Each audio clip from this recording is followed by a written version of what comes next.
Walz, Vance debate to kick off in NYC amid fresh lying allegations against Harris's running mate. CBS News confirmed that Vice President Kamala Harris will sit down for a special 60 Minutes episode about the election, while former President Trump has declined to participate. The outlet claimed that both candidates had agreed to speak with the TV magazine program for episodes that would air on October 7th, but that Trump has changed his mind and will not partake. However, the Trump campaign denied it had ever agreed to an interview. Campaign spokesman Stephen Chung posted on X that the program had begged for an interview, and that initial discussions had taken place, but nothing was ever scheduled or locked in. Fake news, Chung said. They also insisted on doing live fact-checking, which is unprecedented. He also slammed the outlet for lying about Hunter Biden's laptop back in 2020. Trump would have spoken with Scott Pelley, who will address the change in programming when the episode airs on Monday. CBS News has faced accusations of an anti-Trump bias ahead of hosting the vice presidential debate, especially in light of the criticism leveled against ABC News for how its hosts handled September's presidential debate between Trump and Harris. 60 Minutes stressed that the program has regularly interviewed both parties' candidates in election years for over half a century. Former President Donald Trump said he is waiting for an apology from CBS News after a previous interview in which he was challenged on his claim that Hunter Biden's laptop belonged to Biden. Last time I did an interview with them, if you remember, they challenged on the computer. They said the laptop from hell was from Russia, Trump told reporters in Milwaukee, Wisconsin. And I said it wasn't from Russia, it was from Hunter. And I never got an apology. So I'm sort of waiting. I'd love to do 60 Minutes. I do everything. I mean, I do right now, right? He said, referring to questioning from the press. And you're tougher than 60 Minutes, frankly. The laptop from hell was from Hunter. It wasn't from me.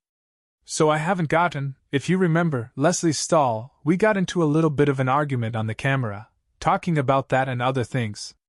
And you know, they really owed me an apology, he said. He was referring to a 2020 interview in which Stahl told Trump that the laptop can't be verified, amid concerns it was Russian disinformation.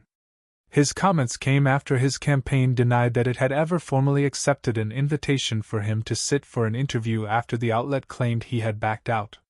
60 Minutes is scheduled to air a primetime election special on a Monday edition of the broadcast on October 7th at 8 p.m. This year, both the Harris and Trump campaigns agreed to sit down with 60 Minutes, CBS News said in a statement released Tuesday. Vice President Harris will speak with correspondent Bill Whitaker. After initially accepting 60 Minutes' request for an interview with Scott Pelley, former President Trump's campaign has decided not to participate. Pelley will address this Monday evening. But according to Trump campaign spokesman Stephen Chung, that was fake news. 60 Minutes begged for an interview, even after they were caught lying about Hunter Biden's laptop back in 2020. Chung wrote on X. There were initial discussions, but nothing was ever scheduled or locked in. Former President Trump and Vice President Harris faced off for the first time in Philadelphia, Pennsylvania for a debate moderated by ABC News last month. The event was technically the second presidential debate of the election but was the first since President Biden ended his campaign and Democrats nominated Harris for president instead. A variety of issues were broached during the debate and plenty of shots were taken at one another, but there were several moments that stood out more than others. Trump at one point alluded to Harris plagiarizing his policy points so much so that he considered mailing her a MAGA, Make America Great Again, hat. Trump also claimed that he probably took a bullet to the head because of Biden-Harris rhetoric, referring to the first assassination attempt in Butler, Pennsylvania. Trump has since survived a second assassination attempt before law enforcement thwarted the plot.